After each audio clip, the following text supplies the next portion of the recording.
పొద్దున మా అమ్మ అడుగుతుంది ప్రణయ్ వాళ్ళ అమ్మ నాన్నతో మాట్లాడినా లేదా అని. ఏమైంది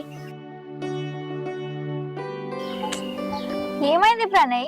అడుగుతుంటే ఏం చెప్పావు? మీ అమ్మ నాన్న ఏమన్నారు? మాట్లాడినావా లేదా? ఏం మాట్లాడాలి? వాళ్ళు ఒకటే మాట మీద ఉన్నారు, సావనైనా సావు గానీ ఆ అమ్మాయికి ఇచ్చి పెళ్లి అంటూ.